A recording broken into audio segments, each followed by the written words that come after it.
under Saban, Alabama's second-string players were better than a lot of teams' first-string players. And, there was no transfer portal, NIL, anything like that. So so Alabama also just, people don't realize, used to just have better players.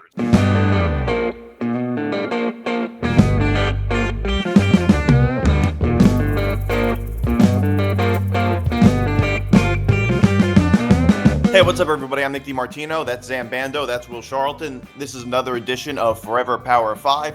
You can follow us across social media at FP5 ETB on Instagram and Twitter, and then on TikTok at Forever Power 5, one word, no capitalizations. You can follow me on Twitter at Nick DiMart, Zain at Zain Bando 99, Will at Will Charlton H13. You can watch and you can follow the Empty the Bench Network across social media at ETB Network. You can watch all Empty the Bench shows on youtube.com/ETB Network. And you can listen to Forever Power 5 wherever you get your podcast. And make sure to like and subscribe. And Forever Power 5 is presented by Playback. Stay tuned for later in the show to find out more. All right, so Arch Manning had kind of a rough start. I'll say. Yeah, he sure did. He had a little bit of a rough start. I think that the expectations for Arch Manning were a little unfair. I think Arch Manning is almost a little bit like the Caleb Williams of college football, in the sense that, like, the expectations for him were set so high that it could only ever really be a letdown. Even if Arch Manning had like an amazing game, like, how good would that even be? Because Arch Manning is like being hyped up so much. Like, right. What would have been, like, how good would it have been? It was to the point where the expectations for him were so high that it only could be a letdown. And right. You have to, people do have to remember, and I think I acknowledged this when I picked the game, but I think I underestimated it, which is that it's his first, like, real start. It certainly is his first start on the road. I mean, he did play in games, but against, like, one of those easy non-conference games. He did start. It was like UL Monroe or something last year. Yeah, it was something like that. And then in other games he was put in, but he never played outside of Austin. So this is his first start on the road, his first road start, and it's at the Shoe, which is one of the toughest places that you can play. So this is just like, this to me is almost like putting like a 17-year-old new driver in the left lane on a highway. Like, it's just not, like, it was just kind of, it was a lot for his first start that people have to understand. Very few quarterbacks start off their careers in Columbus, Ohio against that type of team in that environment. Yeah. And I will say this, like, Ohio State still has a top 3, if not a top 2 defense in the country. Like, you still have Caleb Downs, who is arguably the best defensive back, probably is the best defensive back in the country. And he had to throw against him, obviously. I mean, you still got an incredible pass rush for Ohio State. And I will say this, like, he just didn't look comfortable. Like, I don't know if that's a testament to, like, people just thinking that he's going to be the automatic Heisman winner this year. But I'm almost wondering if he just felt too much pressure to, like, play really well just because of how hyped up he got over the offseason. And granted, I get why, unless it's just because his last name is Manning, which that also could be why. I mean, I look at his stat line here. He had 170 yards and 1 touchdown, 1 interception. And I saw a stat. I can't remember what it was exactly, but it was something where it was the first time a Texas quarterback since, like, the early 2010s was off target or not on target in over 30% of his passes. So since when? Since, like, the early 2010s or something like that. Something like 2011 or something like that. Yeah, something like that. You know what I'm talking about, Zain? Was off target on what percent of on a just a little over 30% of his passes. Yeah. I mean, that I almost find that hard to believe, because we've seen some really horrible Texas quarterbacks. I think part of the reason, my theory is that part of the reason for that is because most Texas quarterbacks before Sark took over were, like, running quarterbacks that didn't throw a whole lot. So exactly. Yep. Yeah. I think that's a little misleading. If they threw as much as Arch Manning did, they'd be off target in like 50% of their passes. So, that's a little misleading, I would say. I mean, it would be like saying Robbie Ashford is not like inaccurate more than like I've never seen Robbie Ashford throw. So it might be that stat might be a little bit misleading. As far as how it affects the college football playoffs, I don't think it really affects it all that much. It doesn't. I don't think so either. I mean, at the worst, both teams will more than likely still be in that 12th field. I mean, like I have a hard time thinking. Yeah, Texas doesn't lose. It may just be seeds being flopped or swapped out or something, but that's basically it. Yeah. And this is going to go a long way for Ohio State the rest of the year because now they have, I mean, they already have the marquee win of the season. Like they already have that under their belts. And granted, they were favored to win the game because it was at home. Well, I would say for now they have the marquee win of the season. Right, for now, of course. For now. I guess we got to see how Texas does, but to me, I think that in college football, and I'll get to you, Zain, in a minute. Sure. In college football, I think that these early season non-conference games are always full of overreactions when they happen. Oh yeah. And then like the story kind of goes away. Like if Texas wins the rest of their games, Arch Manning looks good. It's not going to matter, and it's just going to be a footnote in history. Like that's what I think it probably most likely is going to be a footnote in history. And I think it's going to be one of those things where we're going to look back and say, and people like us are going to look back at more novice college football fans and say, you are aware of how bad Arch Manning was, his first start was, right? Like you are aware of that. Like people I think are going to kind of forget about that. Yep. For sure. So I guess what I could add to this and say is, I mean, if you're Ohio State, even though the score was a little bit on the lower side than what everybody was anticipating. I mean, it just goes to show that like this team, even with all they lost from their national championship group, I mean, it's clear that they are still a juggernaut, and to get a win of that caliber and to be just completely almost disowned by the national media. This was almost like a stick it to them kind of win. Where now they are number one, and you can't deny that they shouldn't be number one. And now the rest has a chance to take care of itself because they may be in some very interesting games if they do remain number one as every single opponent now. At least when we get to Big Ten play in a few weeks, and to try to potentially knock off that number one ranking week after week. And I also think too, and this is a little bit of a bolder assessment, but man, even though his numbers may have not been the greatest, I think the more comfortable that Julian Sain gets, the better he'll get.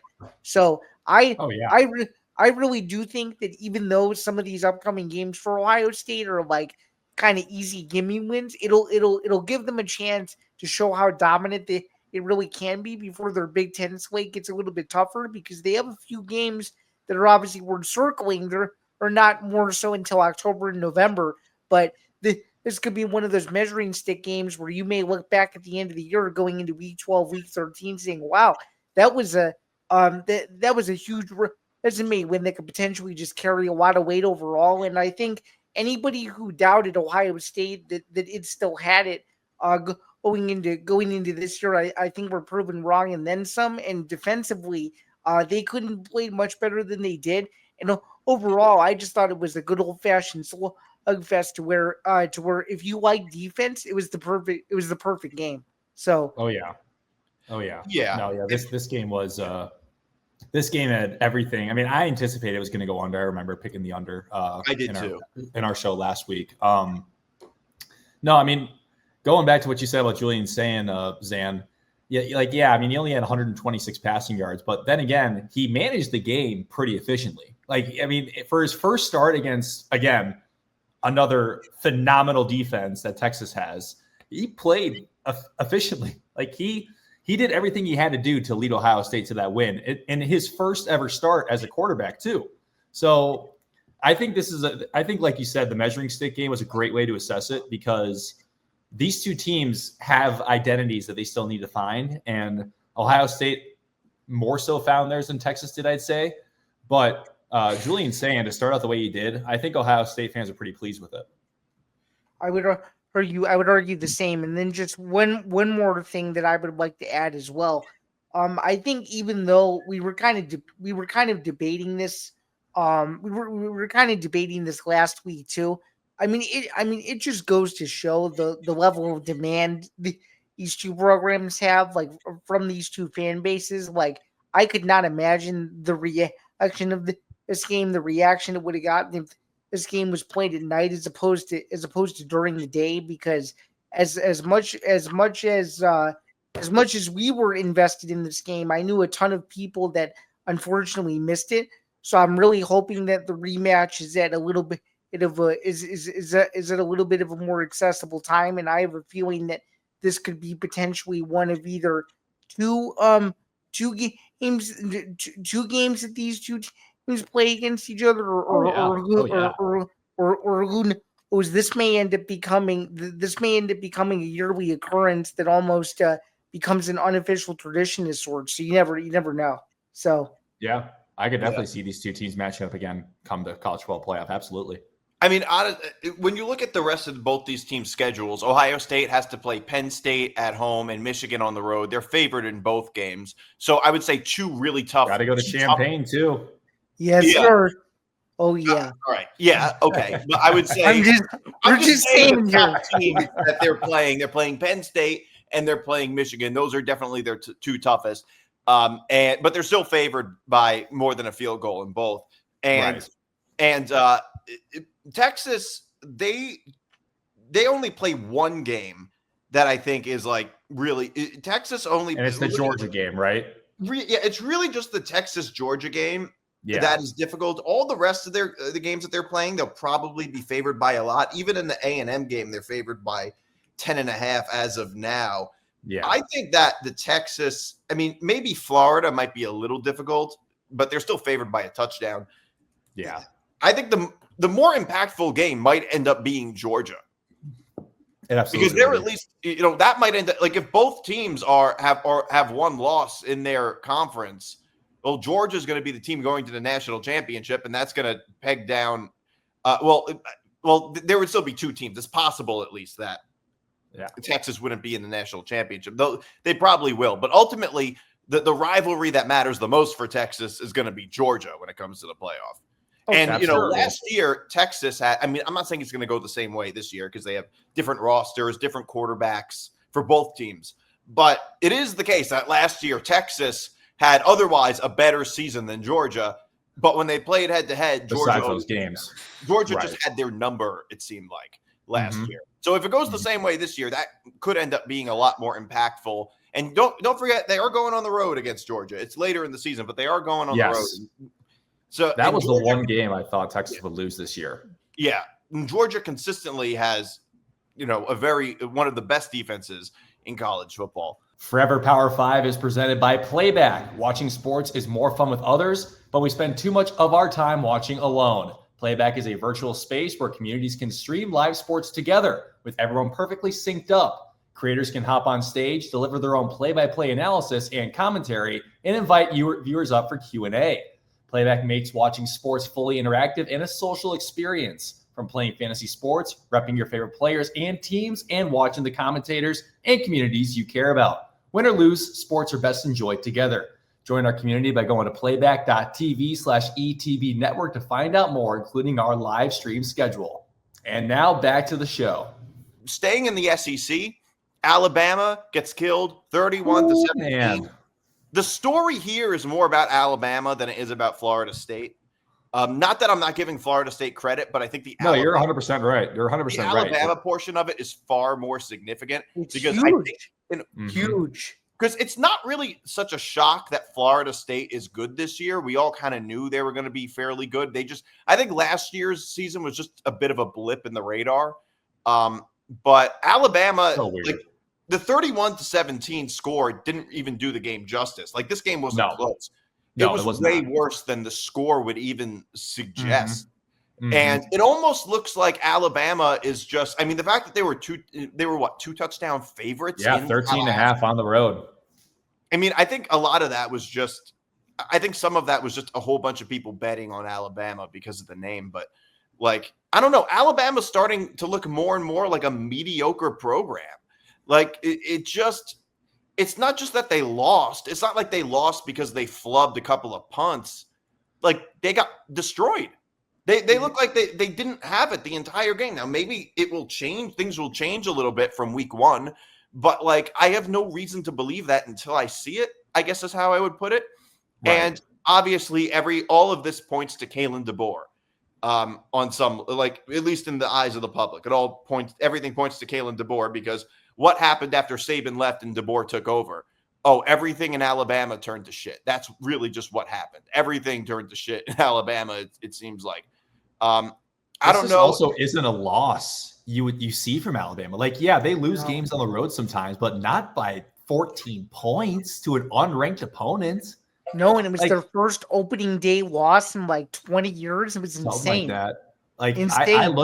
I look at this game, and obviously a lot of kudos to Florida State, because I mean they came in ready to play. Alabama did not. No, Alabama completely overlooked this Florida State team, and I was impressed with how Florida State looked. Seriously, I mean, even though Castellanos didn't do a whole lot through the air, he destroyed them on the ground. I mean, Castellanos was running wild against them.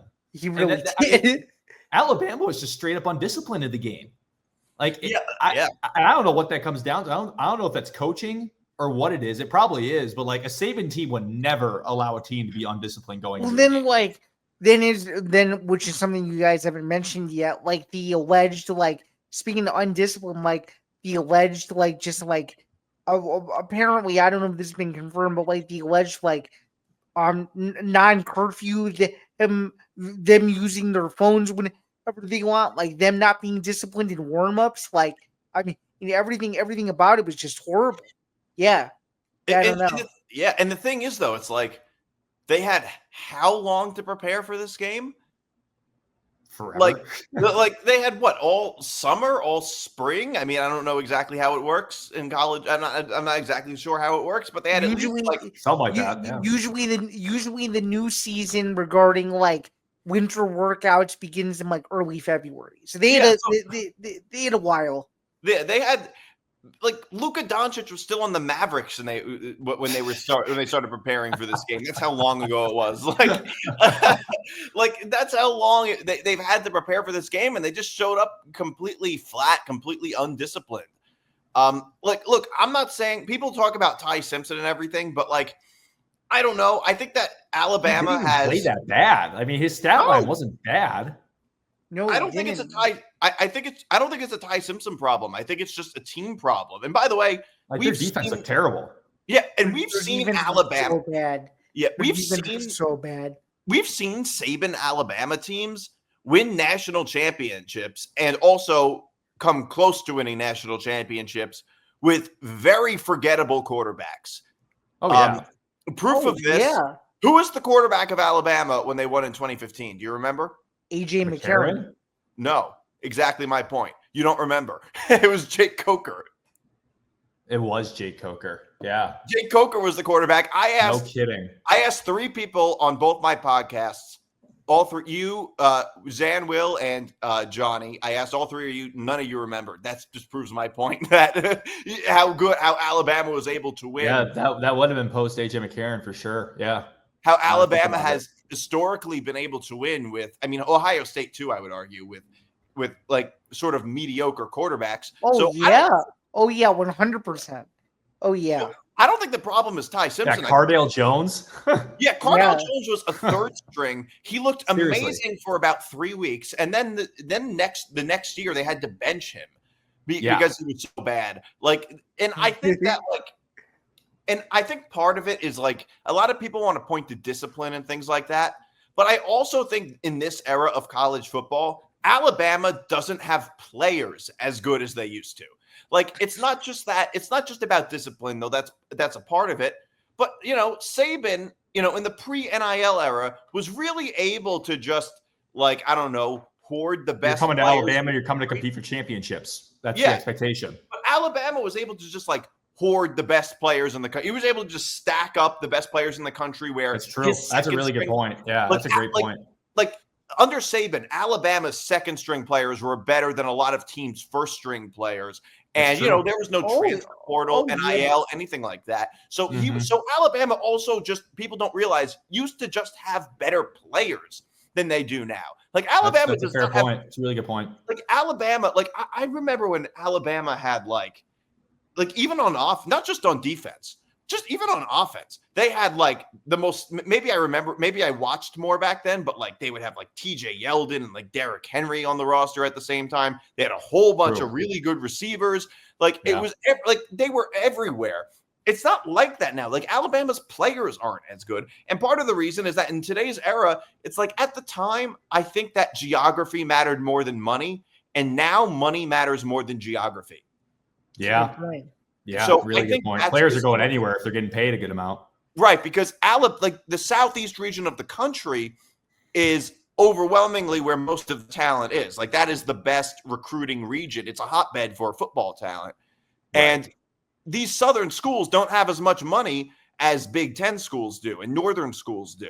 So they're not going to be able to get players as good. But I will say, look, I think Kalen DeBoer is a good coach. I think he'll be okay. But even everything I just said, I think we all expected more from Alabama. Like some standard. Oh, yeah. I expected some fight. I mean, it looked like they just didn't even care about this game. It was crazy. I just don't know how you roll into a road. Like, and granted, don't get me wrong. Again, lots of kudos to Florida State for preparing for this game the best they could and coming out looking fantastic. Mike Norvell, hats off to you for coaching a fantastic game and having your team ready to go. Oh yeah, 100%. Yeah, when you look at Alabama, it's just like they got some looking in the mirror to do, because I got to address the elephant in the room here, literally, because of the Crimson Tide. They play UM Monroe this coming week, and last time they played UM Monroe, it didn't really go too well for Alabama. No, it didn't. No, it did not. That's completely out of the picture, obviously. But I mean, you got 2 games to figure it out before you start in the SEC play, and then you got a Wisconsin team. And granted, Wisconsin is extremely mid. If we're being generous, Wisconsin's going to be toward the bottom of the Big Ten this year. But at the end of the day, it's a Power 4 opponent. Yeah. And you got to make sure you're ready to go in that game. If you give Wisconsin any glimmer of hope that maybe the Badgers come in and give them a really good game, you don't know. I mean, with Alabama, how Alabama looked on Saturday, why can't Wisconsin come into Tuscaloosa and give them a game? Like, they probably won't, but Alabama's got to do a lot of looking in the mirror before SEC play starts, or else this could be a real ugly year for the Crimson Tide. In a weird way, I think Alabama dug themselves in a hole, because they don't just have to beat Wisconsin; they have to beat Wisconsin by 2 or 3 touchdowns. They gotta pummel them. Even if they have a bad half against Wisconsin, that's going to be another referendum on Alabama. Oh yeah. What do you think the narrative is going to be if they end up beating Wisconsin? They have a bad first half. They're losing in the first half. And then what's the narrative going to be? Oh, they played one good quarter against Power 4 opponents. That's going to be the narrative about Alabama. They're in, they really dug themselves in a hole. I mean, I think they probably will make the playoffs because it's 12 teams, but their schedule is fairly difficult. I don't know. After losing this one, I don't know if I see them getting over 8 wins, to be honest. I look at that schedule, like you said. I don't think I see over 8 wins on there at this point. I think a 9-3 Alabama team probably gets in. 8-4, probably not. Know. I haven't done all the math in my head. 8-4 does not get in. 9-3. I think 10-2 is the benchmark. 10-2 has to be the benchmark, because imagine if out of 3 of those losses, let's just say 2 of them are to LSU and Auburn, they're not getting in with that. No way. No. Well, here's the thing. They're playing, of all the games that they have, by the way, if you want to guess, Alabama's favored by 36.5 against UL Monroe. Bullhawk spread, book it. Tread lightly, ladies and gentlemen. So Alabama is favored in the rest of their games other than Georgia. So it is certainly possible that Alabama ends up going 10-2. And I think the most likely scenario is that the LSU-Alabama game might end up just being a playoff, a play-in type of game. Whoever wins gets in. That could end up. That's what I kind of thought it was going to become the start of the season, yeah. But it also depends on what happens in every other conference. Like, what's the Big Ten going to look like this year? How many teams are they going to take from the ACC and the Big 12? Like, I think that part of me does think that they're not going to want to take too many teams from the SEC. Are they going to take Georgia, Texas, Alabama, and LSU? I mean, maybe, but I think it's unlikely that the committee's going to do that because I just don't think they're going to pick any more. I don't think it's likely that more than 3 SEC teams are going to be getting in. I don't think it's possible either. And I think it goes back to your original point of what you said, to where potentially one of those scenarios ends up being an unofficial play-in type of scenario at the end of the year. So, yeah. Mm-hmm. Yeah. By the way, staying in the SEC, LSU beat Clemson 17-10. Brian Kelly finally won this game. Wow. I can't believe it. I can't believe it either. So a lot of this was Garrett Nussmeier playing a great game. How about their defense though? Their defense is awesome. My goodness. Kate Klubnik had a rough night. Like, it was, he couldn't do anything. That LSU defense looked menacing. Yeah, they were pounding them. Yeah. Some of those hits were unbelievable. I'm like, oh my God. Yeah. In a weird way, I think this win means more to LSU than this loss does to Clemson. I think no, so you're too. right. Because the ACC is just so weak. Clemson's going to be fine. Right, and I think Clemson's going to be more than okay. I think it gives LSU a newfound confidence that it otherwise didn't have going into the year. Oh yeah, for sure. First, you went on the road against a really good team. Absolutely. Yeah. And also, you finally got that monkey off your back that you can actually win a week 1 game. Right. Exactly. Well, here's a scenario. What if we end up with an 11-1? So actually, there is a scenario in which I could see 4 SEC teams getting in. It is certainly possible. Now that I'm looking at LSU's schedule, they don't play Texas. They won this game. Yeah. They don't play Texas, and they don't play Georgia. Nope. Which I think is a little bit of a design flaw. I think they should play at least one of them. But their toughest game coming up is Alabama. Alabama on the road. They're Alabama's 6-point favorites. What do we do? Disrespectful. Well, that game is on November 8th, so that line's going to fluctuate. Don't put too much stock into the current line. But there's a scenario in which you get, from the way Alabama looked against Florida State, it doesn't look like this is going to happen, but it could. You could end up with like an 11-win Alabama team, an 11-win LSU team, and then Texas and Georgia, because LSU is not playing. Alabama plays Georgia. They don't play Texas. Neither team plays Texas, and LSU doesn't play Georgia. So there's a really good chance that like 4 SEC teams could just end up. It could end up getting 100%. In. Like there would almost 100%. Be no way for the committee to justify not putting them in. I'm pretty sure I predicted in my playoff that 4 teams would make it. That's the 4 teams we're talking about. In that scenario, if all 4 are 11-1, who makes the SEC championship game then? Well, that just depends on what the standings are. But if all of them are 11-1, if Alabama's 11-1, they're in because they're one. Yeah, that means they went undefeated in SEC play. Yeah, right. Yeah. Okay. I just don't see that happening. I do not see that happening at all. It's easy to say now because we haven't seen all the teams play and we haven't seen all their blemishes yet. Like we thought the same thing at this time last year. The truth is that the SEC is not as top heavy as it used to be. And I think it's not. It's very balanced. It's very balanced. Outside of Texas and Georgia, I'd be stunned if any SEC team actually does go 11-1 because Me too. I think that's going to be too difficult. Well, I look at LSU here, and I'm thinking like now that they won this game, like the only game I potentially, there's a few that I see on their schedule that they could slip up in. And you got Florida coming to town. Florida. I know you can't really prove a whole lot about them, but they got them coming up really soon here next weekend. They go to Ole Miss. They play a South Carolina team that's very solid. They go to Alabama, like we mentioned, and then they finish the year at Oklahoma. So it's not like LSU has a cakewalk by any means. But I look at their schedule, and I think if you go 10-2, if you're able to win 10 games, like you're safely in the field.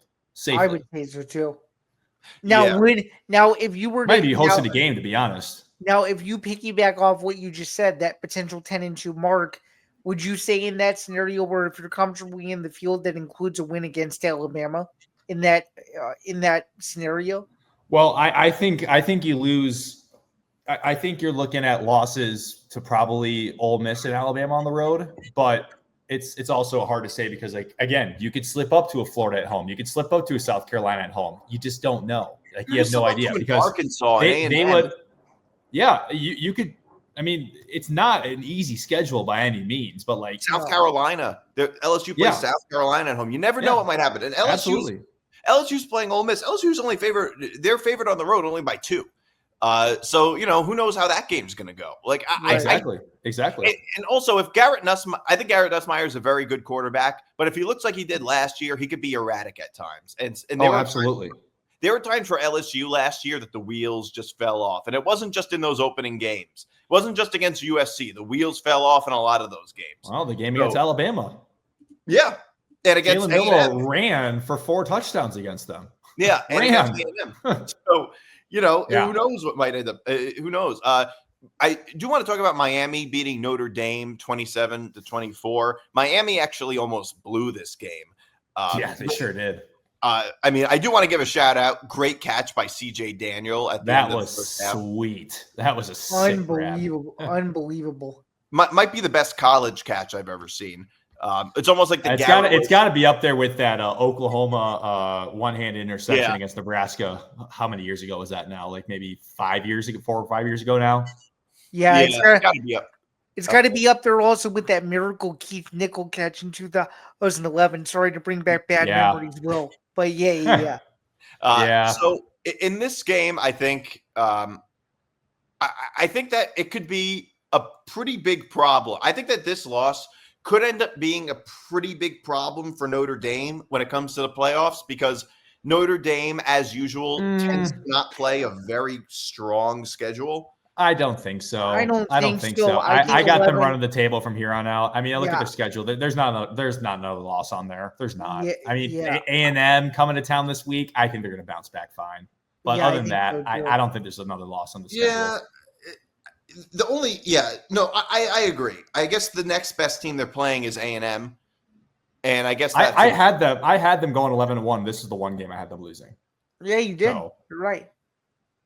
I think that Miami. I think it means a lot for Miami, but I have a feeling Miami's going to go the same way they did last year. I agree. I agree. So I'm looking at Miami's schedule right now, and they're playing. They're actually favored against Florida State on the road as of now. That might change. Their schedule is actually fairly favorable for the most part. I mean, it's an ACC schedule. Yeah, typical ACC schedule. Outside of Florida State and actually Florida, which is a non-conference game, they're actually. I mean, they're favored in all those games. Those are the only games that are actually close. At SMU and at Virginia Tech could be tricky. Yeah, you know what though, Miami. They last year. It doesn't mean it's going to happen again this year, but last year they lost a lot of games that just.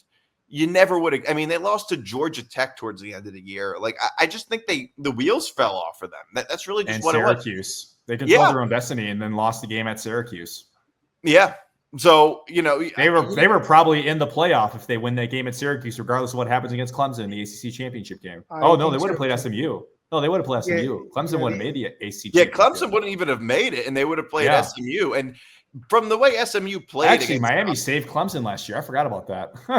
I mean, in all likelihood, Miami would have beaten SMU, although they did lose to Georgia Tech, so they could have lost to anybody. But from the way SMU played the top teams, Miami probably wins that game, and they go to the playoffs. So I guess Miami is this team that tends to shoot themselves in the foot, even with a favorable schedule. And I see it happening again. I don't think they are going to make the playoff. I think they're going to be one of the first few teams out. Yeah, I mean, a 9-3 Miami team is not getting in. There's no way. If a 9-3, I think it's 10-2, and then a loss to Clemson in the ACC championship game. In that case, maybe they get in. I don't think so. But it would have to depend on how close they keep it with Clemson. If there's any if there's any point where they have the lead and they lose the lead, like if they go into the Clemson game and they just get trounced for their third loss, there's no way they're getting it. There's no way. Yeah. And a lot of it really just depends on what happens in the other conferences. That's another big part of it. I think Right. the Big 12 probably only gets one team from the way that they look. Yeah, right now. I think they're just going to get the winner. They're just going to get the winner, and that's it. ACC might end up being the same, but I don't think that's going to. I think I could see there being 2 ACC teams getting in potentially. But I mean, look, what if you get 4 SEC teams and maybe even 4 Big 10 teams? I mean, if the SEC that could set up a 2-team ACC though. That could. Yeah, it could. Yeah. Well, no, because you'd get 4 SEC teams, 4 Big 10 teams, most likely Notre Dame. That's 9. Then you'd have to get the Big 12. That's 10. Then you'd have to get a group of 5 team in there. Yeah, so that would be 13. So that actually would only be 1 ACC then. Yeah, I guess if you that's a good point. I didn't even think about Notre Dame. Yeah. So in that scenario, I guess that could happen. But you better hope there's only 3 Big 10 teams, probably 3 SEC or 3 Big 10. And that would really depend on what Oregon and Michigan seasons end up looking like. That's really Illinois. And Illinois. And Illinois. And Illinois. All right, I'll throw Illinois in there too. Come on now, Nick. Come on now. You clearly haven't watched them enough. We can see. I have not watched Illinois a whole lot. We can see that. It's okay. Well, we're gonna pick it here soon. Their game this weekend. It's a big one, but. So I do want to get into some picks. Iowa at Iowa State. Always a fun game. Always a very fun game.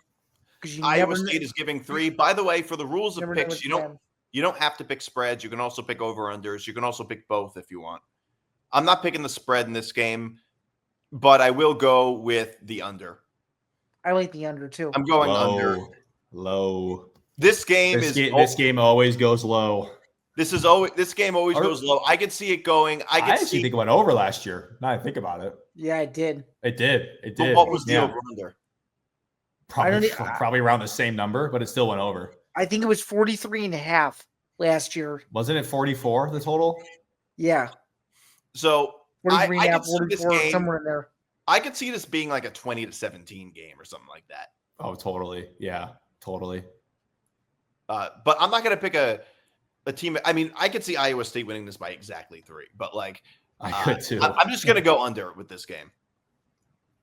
I like the under as well. Iowa State's looked very good in the first 2 weeks. Obviously, the big win against Kansas State, who I don't know if they're really that good, to be honest, after watching their game against North Dakota last week, where they probably should have actually lost. So I don't know if that Kansas State win holds that much value anymore, unfortunately, for Iowa State. And Iowa had a fantastic week 1 against Albany, who's not a bad team at all out of the FCS. They're usually a pretty solidified playoff team in the FCS. I actually think Iowa gets the upset on the road this weekend. I think Iowa is a revamped team.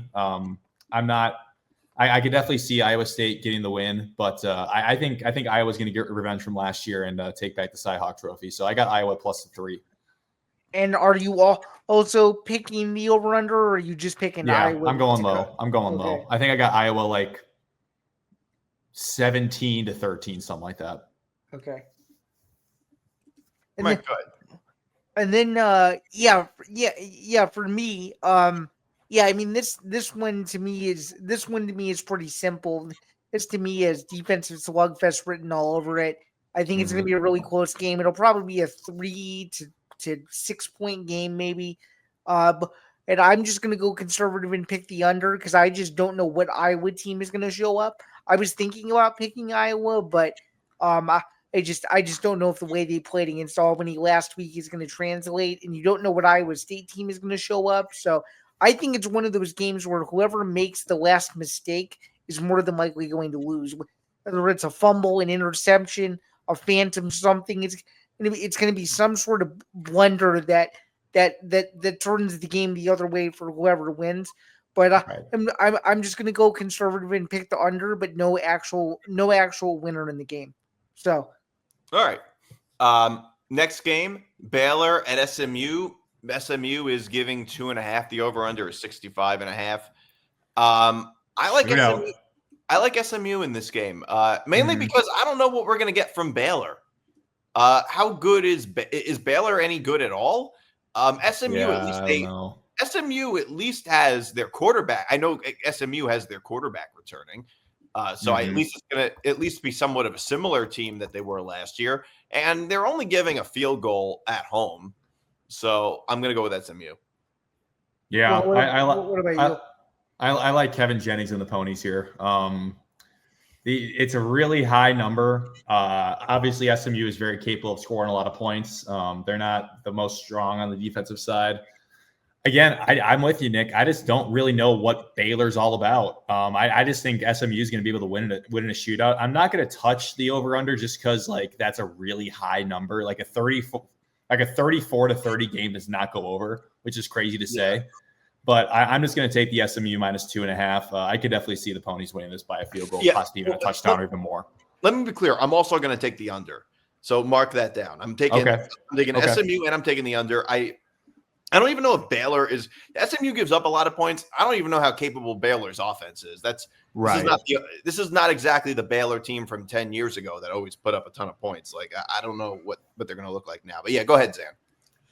Yeah, I like SMU to cover the spread. And also just because I also think that they have the better quarterback, and I'm not touching the over-under either. So okay, all right. So finally, the game you guys have been waiting for: Illinois at Duke. Illinois is giving 3 over/under 49.5. I'll let you guys go first. Well, I'm going to let you start, and then all right. I'll continue here. As an Illinois alum. This is the most hype we've had around a football program as far back as I can remember. And obviously, I haven't been an Illinois fan as long as you have, Zan, because I wasn't an Illinois fan before I started going to school in Champaign. But in all the years I was there, this is by far the best team that we've had. I would say so. And to be favored early on in the season in a week 2 road matchup with an ACC opponent is something that we could have only dreamed of, like 2 years ago. Even 5 years ago. True. So, I look at this game, and Duke is a very solid team, very well coached by Manny Diaz. They have a lot of good pieces to it. Illinois, though, 16 returning starters. We looked fantastic in the game against Western Illinois. Granted, we won by how much we should have won by. Right. 52-3. So my main question is, how is Illinois going to look in their first road test of the season against a team that is going to be very motivated to want to win at home because they're underdogs? And I definitely am pessimistic about this game. I think this is a game that could totally derail Illinois' season before it even begins. But I see it going this way. I think Duke is going to be up about 20-13 heading into the fourth quarter. Illinois has the ball, goes down, and kicks a field goal to make it a 4-point game. And late in the fourth quarter, with maybe about 2 to 3 minutes left, Illinois goes on a touchdown drive to win the game 23-20. So I guess I got to push in terms of the spread, and that means I'm going under. Okay, I guess I'll continue. So. Yeah, I mean, this game, I think those in the community know all the hype is meaningless. People just can't wait to get to Saturday now because this has been a game that's been circled on the calendar ever since the schedule came out. Long time. And this is, I'm just as nervous as you because this is a type of game every year where, we go into the season thinking, okay, what games can we check off as wins?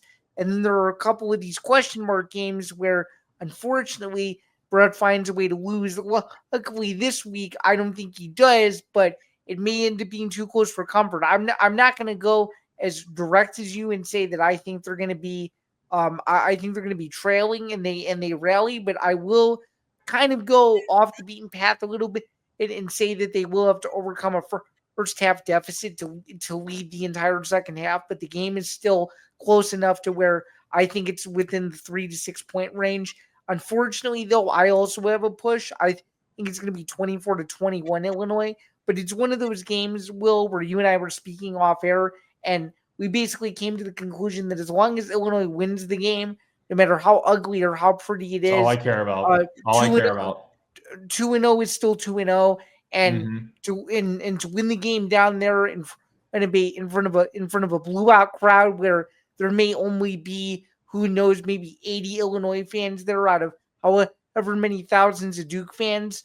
I think it would be a pretty sweet road win, and I actually think very oddly the same as you that I actually do think they get it done to go to 2-0 before they wrap up non-conference play against Western Michigan. So I think we can both agree that Illinois wins, but unfortunately, them covering the spread, I'm not really sure about it. I still think that Duke is kind of one of those sleeper teams in the ACC where if you catch them Absolutely, napping, they are. they might sneak up on you. And so Illinois needs to play as perfect of a game as it possibly can because if the mistakes add up, it could be a very, very long afternoon. So, yep, I agree 100%. I agree with a lot of what you're saying, and the short answer is I like Duke. I think that this is good. Duke is one of those teams that's really good early in the season. They're not great the whole season, but they're good early in the season. And they're playing at home.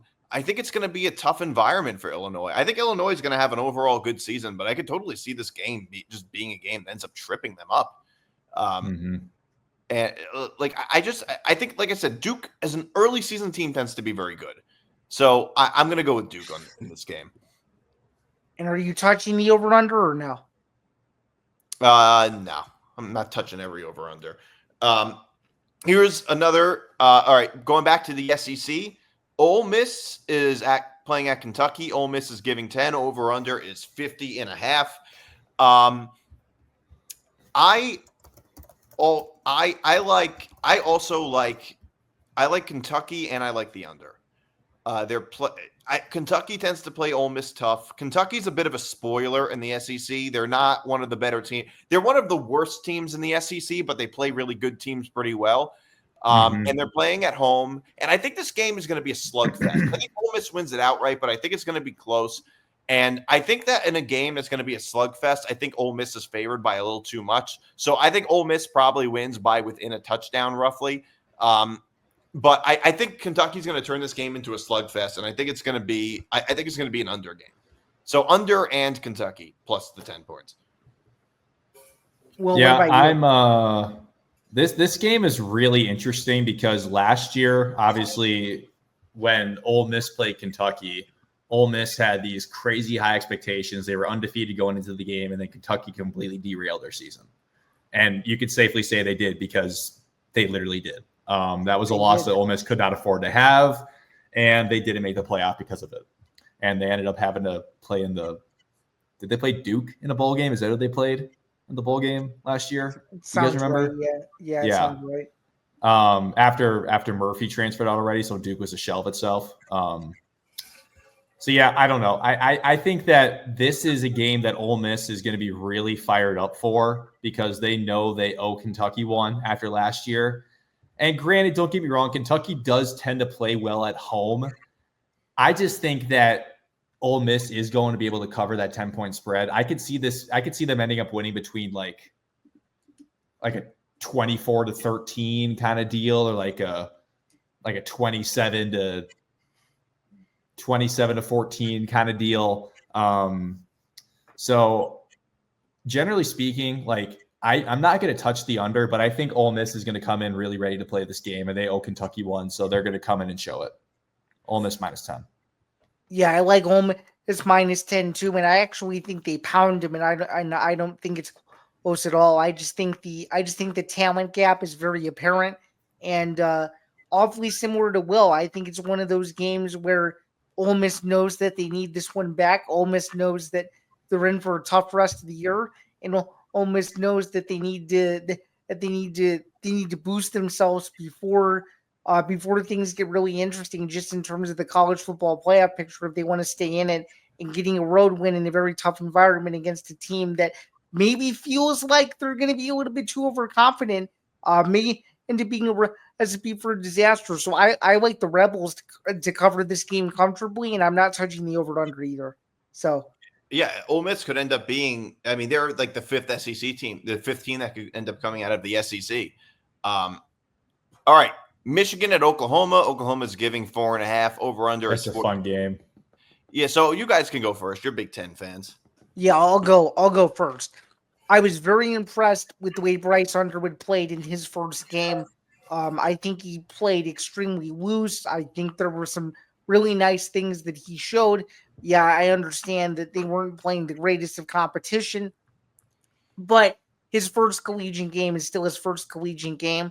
To ask a pretty recently minted 18-year-old to go on the road on national TV in one of the most hostile environments in the whole country, no matter how good or how bad Oklahoma is every year, I think is too much to ask. I think this is a early season wake up call for Sharon Moore and the Wolverines, and I think they lose by a pretty considerable amount.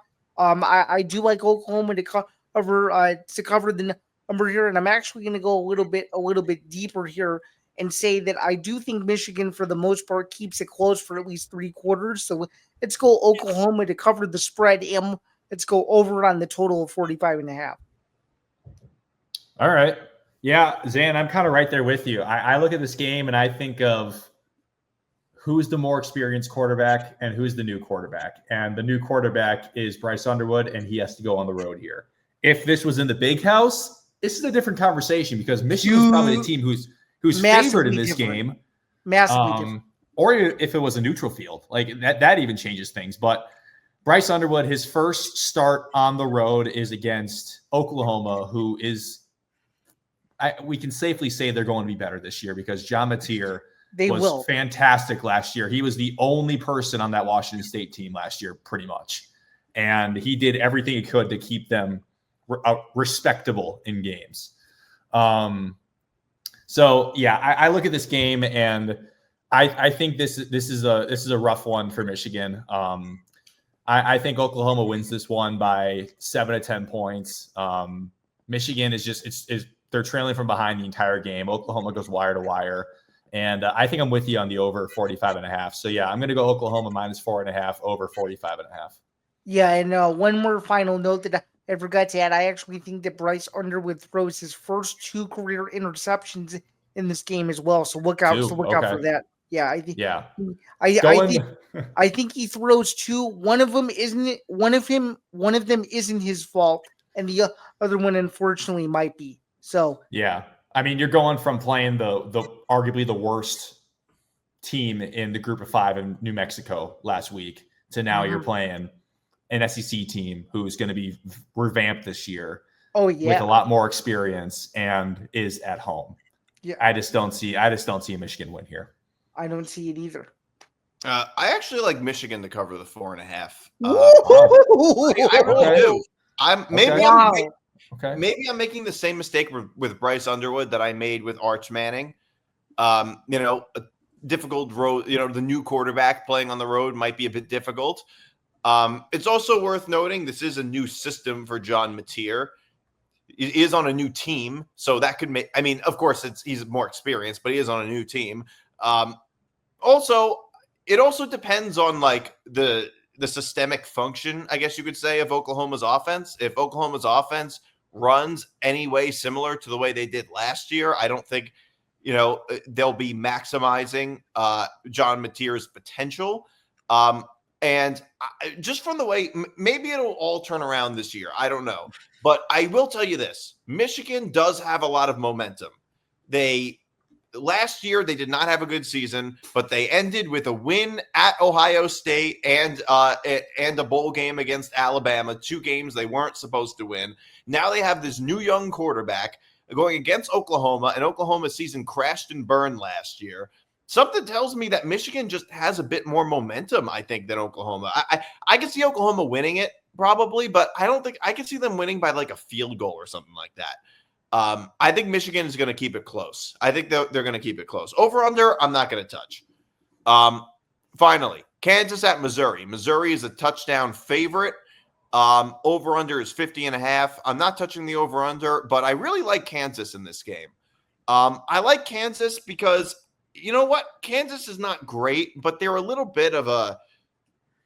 I don't know. They're kind of a scrappy team, and they're able to keep it close against good opponents. They're not the best defensive team, but Jalen Daniels is still their quarterback, and they can score a lot of points. Missouri, I don't have any faith in Missouri. Missouri's offense last season certainly was terrible. I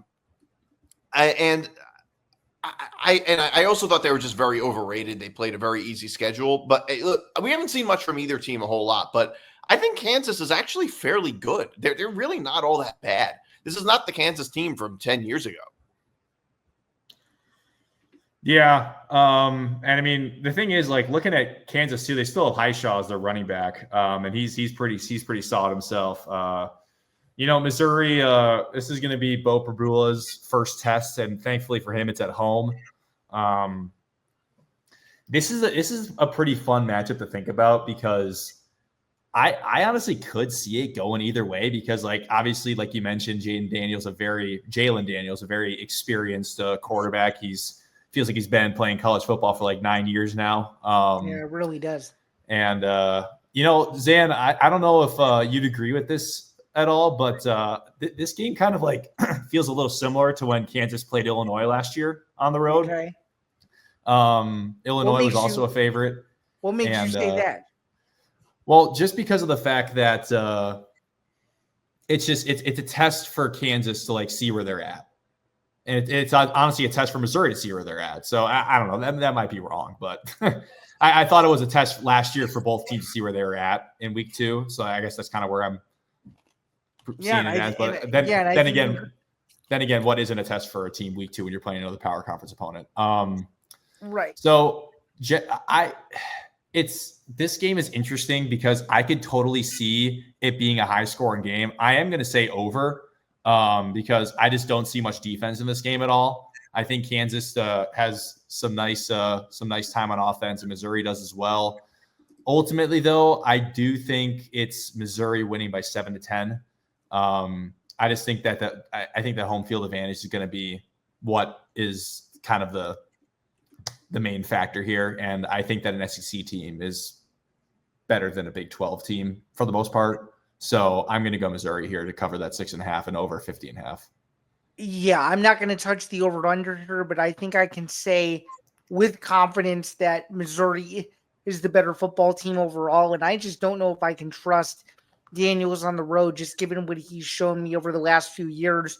And Missouri probably feels that they have the quarterback that they've needed for quite a bit, and in Perbula, obviously, he worked really, really good in his new system last week. And I think this is one of those games where Missouri, I think, will be ahead for pretty much all of it, and Kansas will try to stage a late comeback drive to either tie it or enforce overtime, but won't be able to do it. So give me Missouri to just barely cover the number. They'll probably end up winning by like 7, maybe 27-20 or something like that.